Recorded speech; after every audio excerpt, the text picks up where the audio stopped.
Please stop. It's been almost 25 years of hearing that song. Mucho, take it easy. So, you guys like Daredevil, right? That really sucks. So you guys like Daredevil? The man without for yourself, Mr. Matt Murdoch, Mr. Charlie Cox.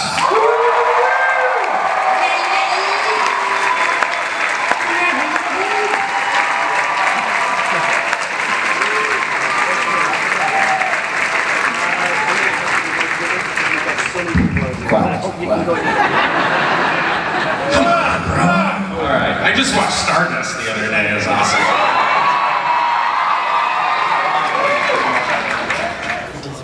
So guys, as I was telling the guys backstage, I'm usually able to do this often, and I certainly never do with such distinguished performers as these guys. I'm usually the best looking guy on stage. That's not worked out this time. But we will also be opening this up to fan questions from time to time. Hopefully we'll get to a number of them. Where is the microphone? Because somebody pointed out to me. It's right here. Okay, so if you guys, feel like it, line up. Can't promise we'll get to everybody, but we will eventually get there. So, but I want to start with a few questions here. So, Elden, listen, you have been involved actually in possibly 3 sort of iconic roles, iconic movies, with sequels or shows or roles. Obviously, Fulton from Mighty Ducks. Bullets from Hunger Games, right? Yeah.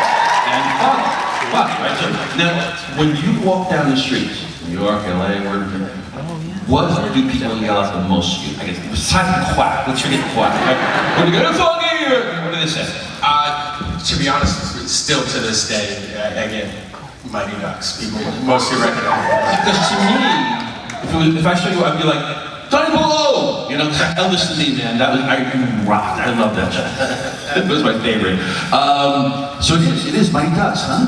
Yeah, it's definitely a mix, but I would say even doing the signings here, most people want the Mighty Ducks pictures. So. It's probably because people grew up with, it was just a part of people's youth and then, this generation. So Charlie, you've been Tristan, right? For starters. Olin Slater, that's where I first saw you, from Boardwalk Empire. Jonathan Jones from Theory Everything, and then of course Daredevil. Now, what do you get the most? What do people, Yeah, for me it's no contest, it's absolutely Daredevil. The interesting thing for me is the guys that walk past me in the street and shout Daredevil, and then there are the guys who walk past me in the street and shout Matt Murdoch. And I always think those guys need lawyers. Cool. But to me, you will always be the Duke of Grover. I was going to say. So dreamy. I was in New York doing, before this show, I was in New York doing Boardwalk Empire. And I think 20-something episodes of that. But still people would stop me in the street for the one episode I did of Downton Abbey. It was really annoying, actually, That would be me. Yo, Duke! So when I asked both of you guys, were you both, the funny thing about it is I know the answer to a lot of these questions, but I know you guys don't. So were you guys both, were either fans of the character, and I'm sorry, fans of the character, or comics at all before taking these roles? I wasn't very well versed in the comic book world. But coming into this, I understand the passion. Growing up, I was kind of a movie guy, really a movie buff, so I really didn't think people are this passionate about something. So it's been really an incredible experience coming into this. I've been learning a lot. People are very honest with you. Fandom is a cruel mistress, my brother. Try what they. No, it's the same as Elden. I was very unfamiliar with comics, in particular Daredevil. I didn't know anything about the character. But in the two and a bit years that I've been playing the role, I've kind of become a fanboy. And about 15 minutes ago, keywords if you're going to see this, but I got a selfie with Stan Lee.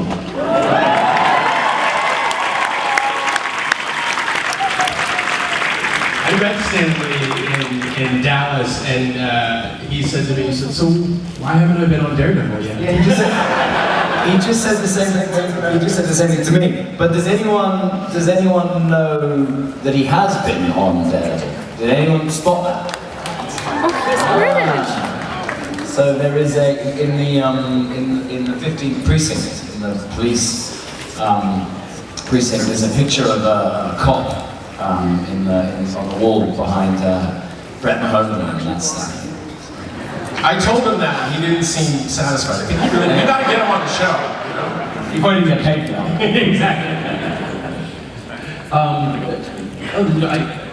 Foggy to me is in a lot of ways, is the voice of everyone, right? The voice of the audience, the eyes and ears of the audience. And in a lot of ways, the heart. How do you feel? When you play the character, there's a certain humanity that I love about it. It's sort of like I am in the middle of this crazy hurricane. How do you handle a part like that when you come in again, especially not knowing, because you came right from Hunger Games, flew in, you were probably about this hairy, right? Yes. And I just had a kid. My son was just born. I just relied very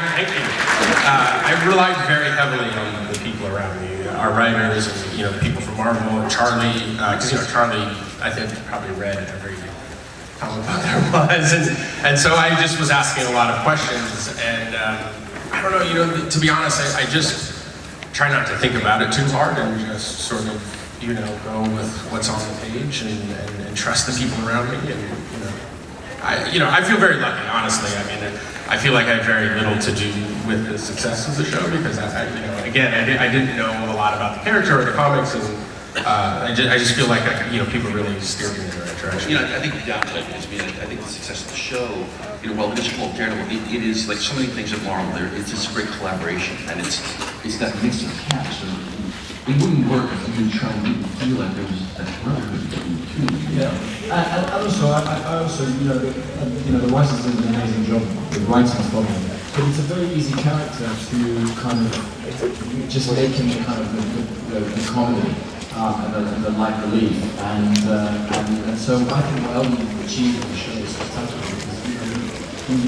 Even in those moments where he's cracking a joke, every now and again there's a sadness behind the eyes, or you can know he's just trying to lighten the mood, even though and deep down he's hurting because the relationship's fractured or whatever. And that's what I think that it would be very easy to have a Foggy that didn't have those layers. And so I'm so grateful every day we have Elden. Thanks, man.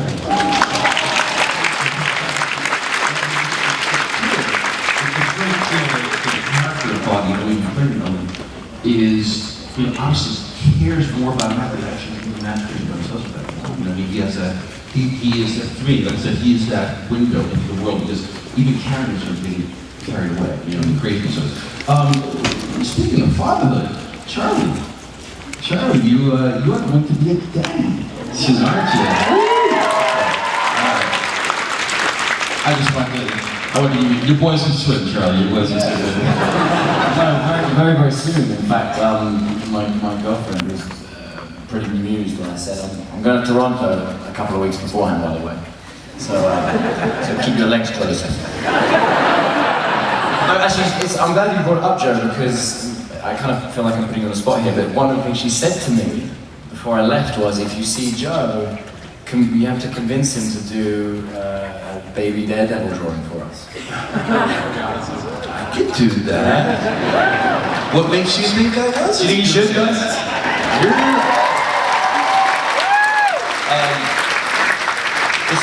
Speaking about being a parent, your mom, Charlie. We're going to talk about your mom. She's probably live streaming this from London. Charlie's mom is adorable. Is it true that she sends you bad reviews? No. My mom is just great. She's such great value. She's a really wonderful influence in my life. And both my parents, but she finds the humour in this being an actor and really semi-famous or that kind of stuff. She doesn't get wrapped up in it. And so she occasionally likes to send me the comments that people make that aren't maybe very flattering. And when I first, the one, my favourite one, a few of you may know that she, I've already said it before, when I got the job, the Daredevil job, you know, it was announced and then you scroll down, there's all the comments below, and she sent me one that was, someone had said, I don't know this guy, but I don't like his face. And I was like, and I was already feeling like, I was immediately, because they were, you know, you get the job of Daredevil, you have about 10 minutes of elation, and then you go, oh crap. And so I was already feeling a little nervous, and that didn't help. I think your face is too.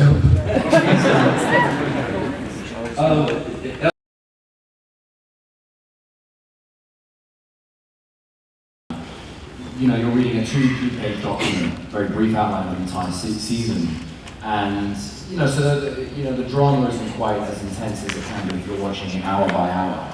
So as the scripts come in and we read them, you know, there's often texting each other, or Deborah and I texting about what just happened.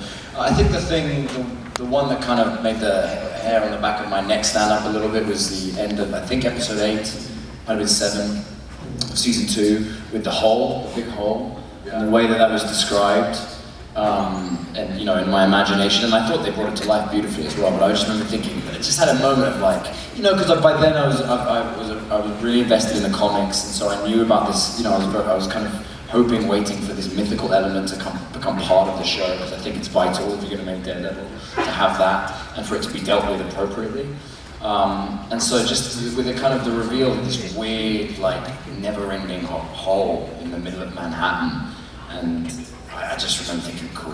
And I hope we get to find, I don't know, because I haven't been told anything. Yeah, no, I know. But I hope that gets to be, I hope that hole is explored more. I'll explore it. We fill it really good. In season 3, it's just dump trucks. Thank you, we're done. Elden, what about you? Any reveals in the script when you went, oh yeah? You know? Well, you know, I sort of don't like to really know what my character's not supposed to know. So I kind of, as we get the scripts, I sort of look at what I need to know for the scenes that we're going to be shooting, and I sort of wait till afterwards. So I didn't really have any of those big surprises as we were going through. I gotta say, man, you know, it's I've been surprised, you know, every episode we do, there's always something cool, there's always, and not just for, you know, for Charlie, but for every character in the show, there's always, you know, everyone's got their own thing going on, and it's really well done. So yeah. You know, you've both of you guys have had a tremendous number of scenes with Deborah Ann Worrell as Karen. Tell us a little bit about her, and also you can talk about EJ, right? Because she brings a unique perspective into this too. You know, I don't know if you guys have any stories, because I mean, I love watching Deb on camera. She's just such an amazing performer, and really encapsulates Karen. Deborah's literally one of the nicest people I've ever met. Like, so nice that, in fact, when I first met her, I was like, this is not for real. Like, she's definitely, but she really is that nice. I mean, it's really incredible. We're actually really lucky. Everyone on our cast, not just our cast, but the entire crew, everyone's really cool, and there's not a lot of ego, and so it makes it really fun, and just an absolute pleasure to come to work every day. And she's great, man. She's really great. Yeah, I mean, what Elden said to you, I can't say enough good things about Deborah. First of all, I think, again, it's not an easy role, because Karen Page is kind of so earnest, and so often being, as a character, being that earnest isn't that cool. But I just think she brings such life to the what she calls the Scooby Gang. You know, she's such a professional. She's got so many great questions, and also she's the biggest fan on set. You know what I mean? Like, for years before she was on Daredevil, she was cosplaying at these things. You know what I mean? So she came to we went to Comic-Con in Chicago, and she brought her teeth, her fangs from True Blood. You know, and I was just like, what a cool thing to do. You know, so she wore her fangs for a lot of the photos. She's also really smart, and you know, I'm playing a lawyer, and I'm totally uneducated because I'm an actor, and a lot of times I have to ask her, hey Deborah, A, how do you pronounce this word, and B, what does it mean? Yeah. And Deb, and Deb is, she has a lot of nerd cred. I mean, her boyfriend, EJ Scott, is a huge comics nerd. And also, she has a unique perspective because EJ is legally blind, right? So her boyfriend in real life is kind of Matt Murdoch, and he even looks a little bit like Matt Murdoch, you know. So he came to the premiere dressed as Matt Murdoch. You did. Before we get to fan questions, I want to ask you because you had. I was there at the beginning with you and watching you go through all the preparation to become Daredevil, and obviously you had to hit the gym and you had to buff up like me, Totally, yeah. We have the same trainer, okay? We have the same trainer. This is the before, that is the after. And I know you got your talent coaches, your actor, you got so entrenched, but. What you talk about quite often that I think was probably the most important thing was learning to be blind, right? Yeah, well, yeah. I mean, I guess that did take a lot of work. And you had a coach, didn't you? Well, I worked with a guy called a wonderful man called Joe Strecce. He himself has been legally blind for 20 years, I just spent a lot of time with the guy, and we would go out in the city of New York, and I'd be blindfolded, the joke is it was literally a case of the blind leading the blind. And I'd film him, and whenever I have a question, whenever I have to do something in the show, like make a cup of tea or play pool in season 2, for example, I always call up Joe, and we. He either films himself doing it or he comes to set and shows me and stuff. I think that stuff's really, really important to get that right. One of the great things about Daredevil is he's one of the only characters who has a disability. So he's immensely important to many people who have grown up with any sort of adversity. So to get that right is obviously of the utmost importance. But even the way that you had to look into the camera, right? Because you had followed Joe's eyeline and he was talking and. The first thing that I did for the first 2 episodes is I looked exactly like my eyes, but blacked it out, so I couldn't literally see anything. Which was really helpful for me and really unhelpful for everyone on set. And it was like, because you just don't have time to take them in and take them out, all day long. And so there was like for the first episode, and bearing in mind no one knows me at this point, we're all meeting each other. And like within 3 days, I'm like clearly the most annoying person because I'm having to be led around everywhere, in between takes. And so I ended up getting rid of them and just kind of, doing it myself and trying to figure out just figuring out where my eyes have to be based on where the camera position is in order for it to appear like Matt is he's not making eye contact. All right, so we'll take a couple of fan questions, guys. Just giving you a heads up right now, just because of the way television works. And if you're asking us questions about future upcoming shows, episodes, and stuff, we cannot say anything. So I don't want you to be disappointed when you get to the mic. So just let you know right now. So I don't know about Joe, but we don't know anything. I know. We genuinely don't know anything. I don't even tell them. I'm not allowed. So okay, first question. What's up? Hey guys, welcome to Toronto. I'm a big fan of your show, and it seems like you guys have such excellent chemistry together. Like you work well together, great friendship.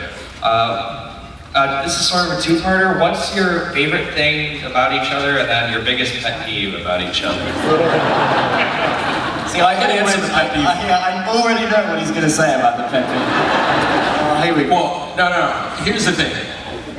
I'm a very lazy guy, okay? I'm always pitching the idea that I'm sitting down in the scene or maybe even laying down. I'm also a grumpy dude, you know what I mean? And I like to complain a lot. And Charlie never complains, never.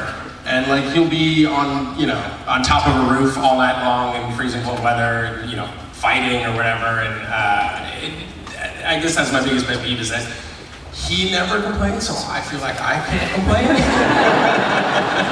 So could you complain a little bit? That's not what I thought you were going to say. question was what's our favorite thing? What's your favorite thing about each other and your biggest pet peeves? Wow, man. Well, for me with Charlie, he's just a really easy guy to talk to. I was, some stuff going on in my personal life during the first season, and then he was just a tremendous help and always listened and never made me feel like, it was a burden in any way. And, yeah, he's a good dude. He's a good dude. I think that when you're doing any sort of, when you're doing a film or a play or particularly a TV show, because it takes so much longer to shoot, you want to have a nice kind of you want to be able to. In order to do good work on a consistent basis, you need to feel like you can trust. It's a trust exercise ultimately, and if you feel in any way judged or in any way unsafe or in any way kind of not given the space and the freedom to be experimental with your work, then the work always suffers. And one of the things that Elden and I have is that we have a really open dialogue. So if we want to try something, there's no ego around that. Like it's not, I can say, look, can we try it this way? And Elden will be up for it, or he'll be like, listen, I don't want to do it like that. Can we try it? Can we make it more like this? And we'll sit down beforehand after and talk about it. And just having that open dialogue and caring deeply about someone, I think it makes the work much better. I guess my biggest pet peeve is what Elden said about himself, is that he's always looking to sit down in the scene. So can I just say Charlie some of my lines? So Charlie, you're just gonna say, can we play this scene this way? And Elden says, yeah, and Elden just says, but can I sit down? Right? Thanks, Chris. Hey guys, my name is Malcolm. It's nice to see you, Charlie and Elden.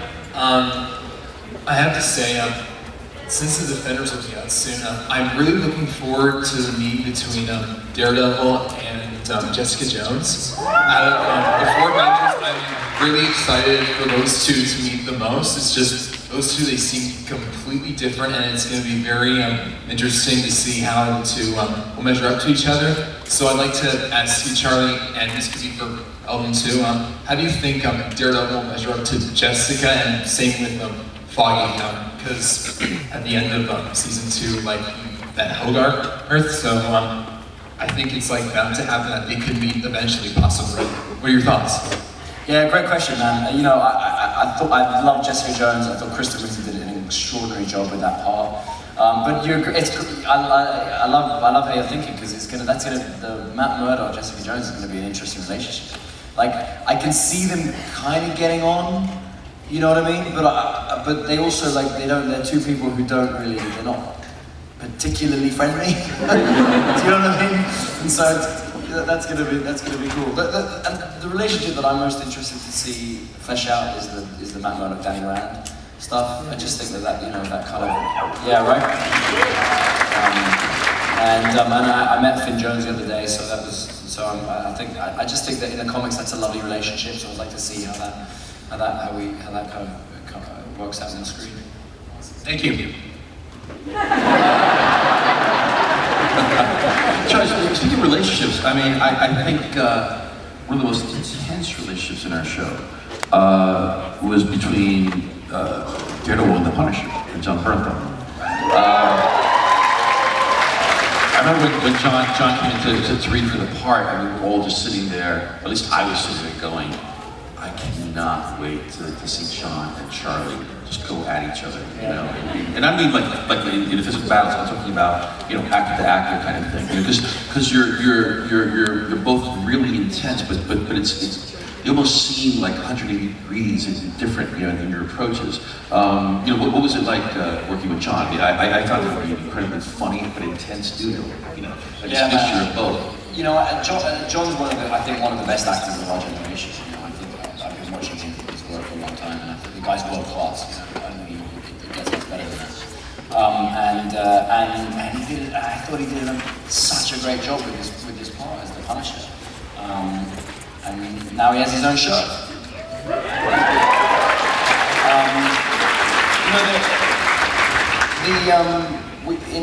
During the first season of Daredevil, Stephen DeKnight and I would have conversations, and we'd talk about Matt Murdoch, this Daredevil in this show, was one bad day away from being Frank Castle. right? And this is at a point where we had no idea that there would be a second season and that the Punisher would appear in that. So going into season 2, knowing that the Punisher was going to be there, I remember thinking this is going to be interesting because this is ultimately this is going to be an anniversary of Matt Murdoch, but it's basically himself, you know, in many ways. And I just had a blast with him, man. We had such a great time. We did that stuff on the rooftop in episode 3.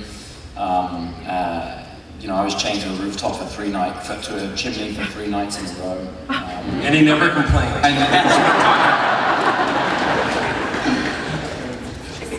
Sorry, I can't tell. The piles after that wasn't nice, but you know, get on with it. Hi, love the show. I know we heard Matt already speak Spanish in the show, and we've heard Foggy mention that he can speak Punjabi. Are we ever going to actually hear him speak Punjabi on the show? Joe? Am I allowed to answer that question, or am I going to get locked up in Marvel jail? I don't know. I have no idea. But you know what? Good suggestion. I know there will be a lot of excited little Punjabi kids to see someone on TV speak Punjabi. We'll make sure that you're sitting down. Hey, if I'm sitting down, I'm in. Reading a book, chilling out, you know. So, great question. Hi there. My name is Lily, and I'm just wondering if there's any character in the Marvel universe that you guys would like to maybe work with in the future, or anything like that. Okay, so you guys can answer this. Strictly hypothetical. Yeah, right? hypothetical. Just based on your preference. Or you don't have to answer. You know, I think based on Matt Murdoch's history, it'd be, Black Widow would be cool. I'm a big Chris Pratt fan. I mean, it doesn't make any sense, but I would love to work with that.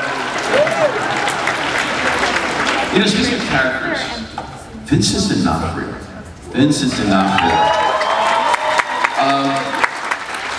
You know, aside from obviously being just a brilliant performer, brilliant actor, encapsulating the Kingpin, embracing the role, you're sort of behind the scenes, in between the scenes. He was sort of like a mentor in a lot of ways, wasn't he? I used to hear stories you guys would tell about Vincent sort of like, you know, Thank you. breaking the monotony of the day, you know. Did you have anything, any good D'Onofrio stories? Clean ones, you know? You know, I had very little to do with Vincent. I think he was only in 3 episodes. But in season 2, we had a scene in the prison where I go to visit him. And the scene is kind of divided in half. I come in and I do most of the speaking, and I basically tell him how things are going to pan out. And then he almost kills me. And the way that we shot it, and by now Vincent and I are friends, and I'm, you know, but as you say, he's a tour de force. He, like John, is one of the great actors of his generation, and I've learned so much from him. So the way we shot the scene is they shot my coverage first, so we did that, you know, 5, 10 times, whatever it is, and then we turned the camera around and we came onto Vincent, and he has this kind of diatribe where he gets very angry and he smashes me on the table at the end of the scene. Anyway, before we started, he called the director over for his close-up, when they were doing his close-up, and he basically said, whatever, don't cut the camera, just keep rolling. I'm going to go in and out a little bit, but you'll get everything you need. And I remember thinking, interesting. I don't know quite what that means, and you know, because we'd done the wide shot, we'd done the scene a few times, and he'd been, you know, he's a pro, so he knows when he has to bring it, right? So, for his close-up, you know, he started the scene, and then he kind of walked away from the table, which had nothing to do with the scene, and the director knew just keep filming, and then he kind of hit the wall a couple of times, and he screamed a little bit, and he came back and he started again, and then he went through to the end, and then he went back up into the middle, and then he repeated the first paragraph, and then he did the last paragraph, and then he walked away again, and it went on for a long time. But he just got himself into such a rage and such a state. And it was a masterclass in acting, you know, and it was right. Eventually he finished and they cut the camera and that was it. We moved on, end of the day, because he got everything in that one take. And it was, I remember, I learned something that day. I tried it. I didn't do it quite as well, but I tried it. Actually, I was there the day you guys were filming that, and it still blows my mind, right? Because it goes from literally like beating your head against the table, and it's like cut for lunch. Like, hey Joe, how you doing, man? How's it going? Hey Vincent, how are you? Good to see you. You know, it's a trip. So thank you. Next. Hi, I'm from Vancouver, so I'm like super nervous that I'm excited to see you guys. So my question is for all of you, well, for Matt and Foggy. So in the last season, we saw you two take on someone like the Punisher as a client, who would, by most people, be considered like a great character. Is there anyone that you could see from the Marvel Universe that you would take on as a client, like someone like Winter Soldier or the Hulk? Like, as like your characters, not... As Nelson and Murdoch. Yeah, as Nelson and Murdoch. I mean, There's so many people. That's a good question. Yeah, I don't know. I honestly don't know. I mean, any of them, really. You know what I mean? Like, that's kind of the cool thing about this Marvel world is like, everybody who plays these characters are all really good actors. They're all people that I really want to work with. So I don't know, man. That's a tough question. Anybody? I mean, I would say it would be cool to take on Tony Stark, because then we could go to Stark Tower. My second question would be, if you could choose a partner between Foggy or the Punisher, who would it be? What's the question? Between Punisher and Foggy, who would make the better partner? I'm not answering that. Damn, man, that's cold. I'm sorry. I would choose Foggy, because he's... You choose Foggy. Thank you. Thank you. Hi, my name is Hanya, and personally, I would love to hear Foggy speak Punjabi in the show.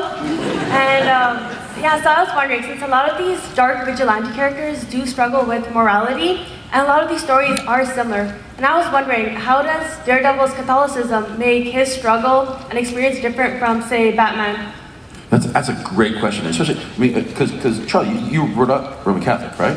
You know, so it is a really, I mean, that's one of the things that I always love about Daredevil, you know, and Matt Murdoch. So sorry. No, yeah, great.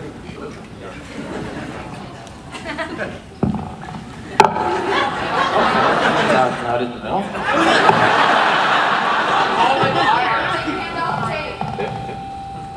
Is there? Can you make it work? No, it's not my fault. Don't blame me.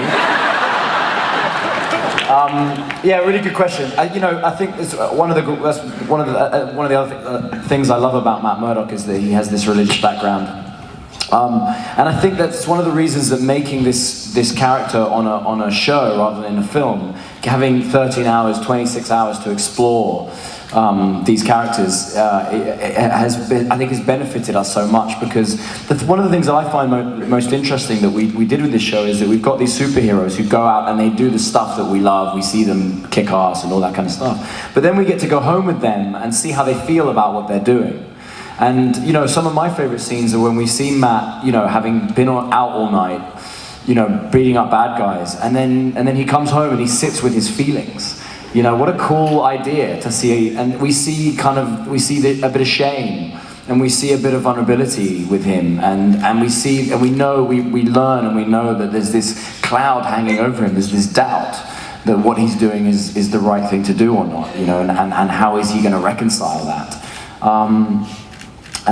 You know, one of the things that Joe and I talked about, there's a scene at the end of season 1 where he's put away the costume and then he goes back to it under the stairs. He brings it out and he opens it up, and then, you know, right at the end of the scene, while with the cameras on him waiting to figure out what he's going to do, you know, he makes the sign of the cross, and he heads on out there, because that's the best he can do in that moment. You know what I mean?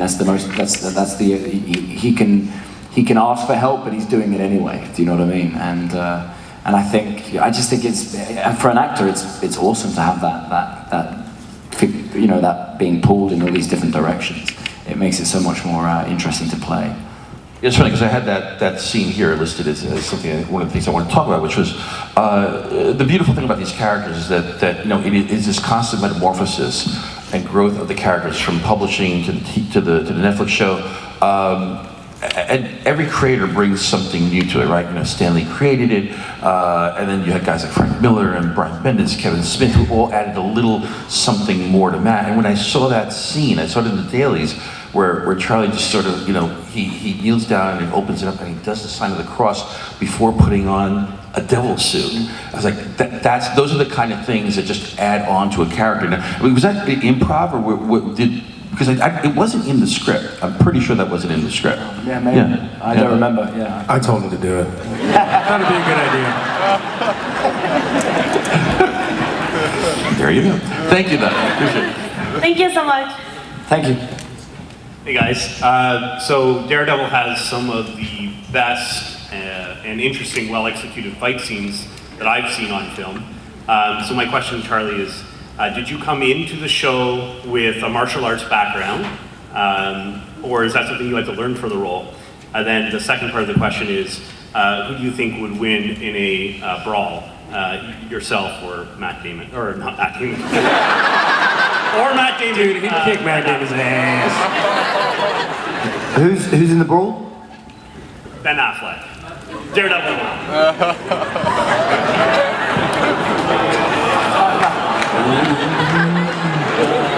You're on your own, buddy.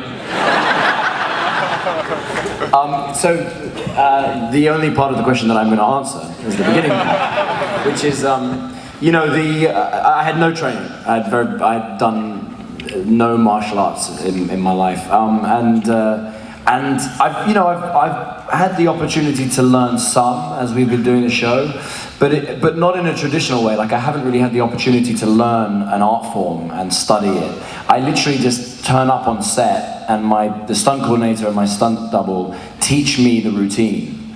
I know that they incorporate all sorts of different martial arts. They've got Kung Fu in there, Muay Thai, Taekwondo, you name it. It's all in there because Matt Murdoch as a character has learned all of these art forms. But I have no idea what I'm doing. So to me, it's punch, kick, headbutt kind of thing. But I really love that aspect of the filmmaking process. The days where we come in to do fight scenes are some of my favorite. I really love getting stuck in and involved, and there's some things I'm allowed to do, there's other things I'm not allowed to do. One of my favorite moments was in season 1, episode 7, the fight with Stick. Obviously it was the first fight scene where I didn't have a mask, so they had to use more of me than they usually would. So I had a little bit more time to learn that fight. And there's a bit where Stick throws Matt through the coffee table. And they built 3 of these coffee tables out of balsa wood, so you hit them and they kind of disintegrate, right? Because they only had 3, they're expensive to make. Chris, my amazing stunt double, Chris Brewster, has to do it. So he did the first one, but it turned out perfectly. It came out really well. So I was like, guys, let me do one. So they let me go through the coffee table. And I gotta tell you, balsa wood kind of hurts.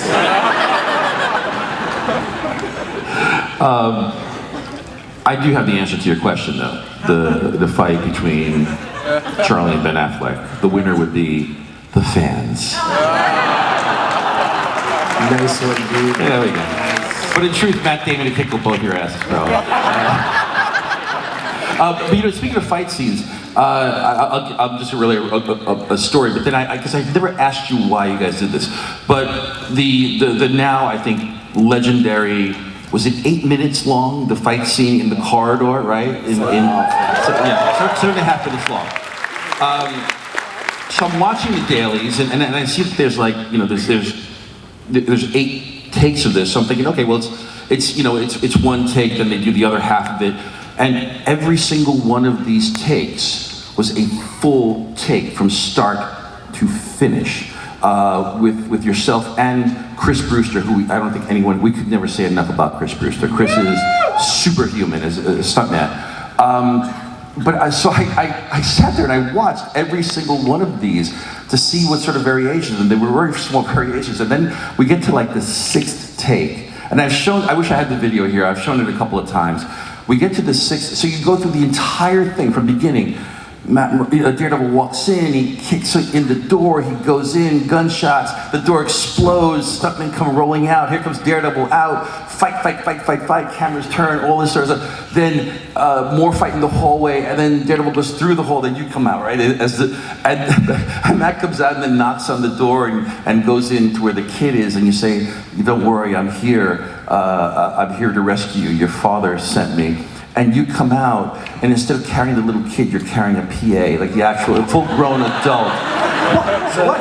By the way, I was drinking coffee, and I did a spit take onto my computer. I couldn't stop laughing. So the story behind that, real quick, is that, as you say, the whole day was dedicated to this one scene. They'd been rehearsing it for weeks. The whole morning we were rehearsing just the camera moves, and then the second half of the day, we had to film this scene. And take 2, we got all. Take 1 didn't work. Something went wrong immediately. Take 2, we got all the way through. It was like just after lunch, and we were like, that was kind of good. We kind of got that, and pretty much everything went to plan. And we looked at it, and we all sat down and we watched it, and everyone was like, it was good, right? That was good. And then the stunt coordinator was like, we can do better. we can definitely do better. So then we started doing it again, and we'd get like a minute from the end, like 5 times in a row, and something would go wrong. And now suddenly now it's midnight, and we've made this commitment to do it better, and it's like, and the day's just not ending, and we finally do 1 more take, and the little boy, he had to go home because it's midnight. So when I get into the room, I get in there and there's no kid, and I'm like, are you kidding me? Like I didn't know that when the door opens, they were able to morph that. So I came out as a joke holding the PA. But that was the one they used, the last take, the midnight take. They just put the kid from the first take on the end. All right, guys, we only have time for like 2 more quick questions, so. What's up, Peter Parker? Hey. Hi, my name is Hayden, and it's an honor to be in the same room with and you, man. But my question is for Charlie and Elden. When Captain America Civil War, which side do you think your characters would be on?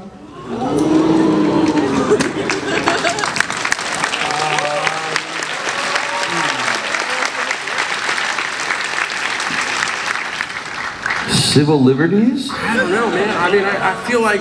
Or maybe, safety? I don't know. Team Cap. You think Captain America?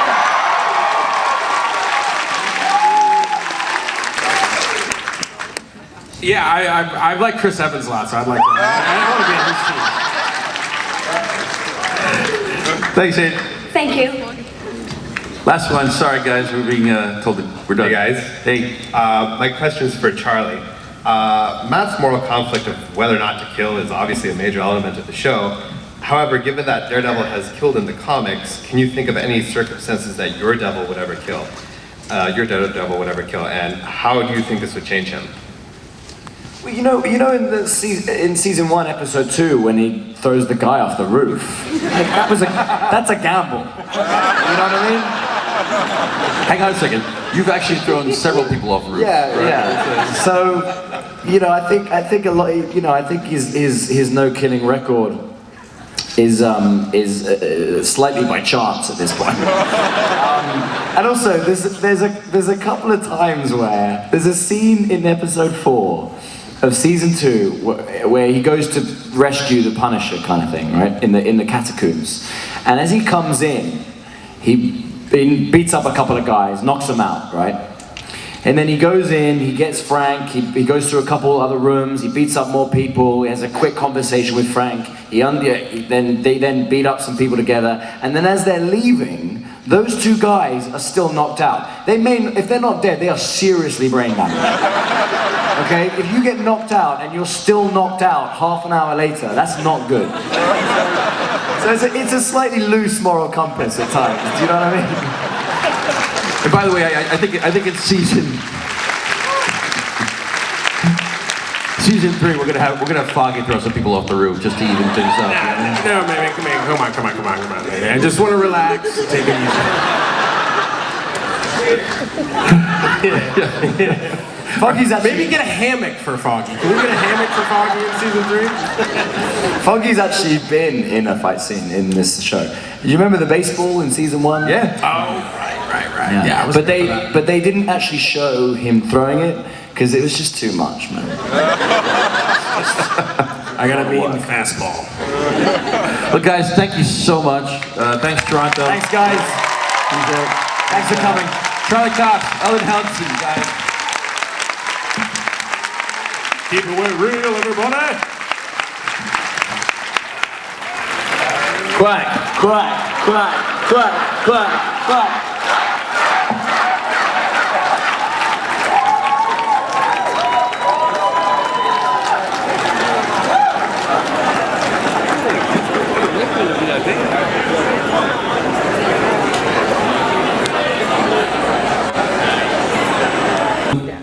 Matt, Charlie, Daredevil, he's got Karen, he's got Claire Rosario Dawson, there's Claire, there's Electra in his life. But I gotta tell you, I love the relationship with Darcy, the bits and pieces that we've seen of you guys. And, I don't know what's gonna happen in season 3. And if I did, I wouldn't talk about it. But I just love the chemistry between you guys. I thought it was really fantastic. Amy Rucker, who plays Darcy, is really great. Yeah, she's awesome. Yeah. If you had as playing Foggy, again, we are not saying what's going to happen. What would you like to see happen with that Darcy, Foggy relationship? Do you prefer Foggy, and is it Foggy Karen? Is it someone else? What do you think? Well, I really enjoyed working with her, and she actually, it's sort of a weird thing, she had dated a friend of mine, like, back in the day, so I sort of knew her, or knew of her, sort of through our group, and yeah, she's really great, and it's nice when you work with someone to have a little bit of a familiarity, so I would love to, honestly, man, I'll just leave it up to the professionals. Man, I don't know what I'm talking about. Speaking of cliffhangers, the funny thing is, I don't know if fans realize, but you guys, when you go into a season, you don't necessarily know where it's going to go, right? I mean, so you get the scripts, and that's when you find out a lot of the reveals of what's happening to your character and other characters.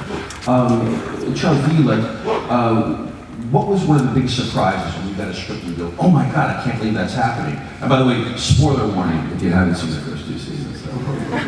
Yeah, in many ways it's quite fun because we get to read the scripts and we get to experience what the audience will experience in watching the show. Because if you go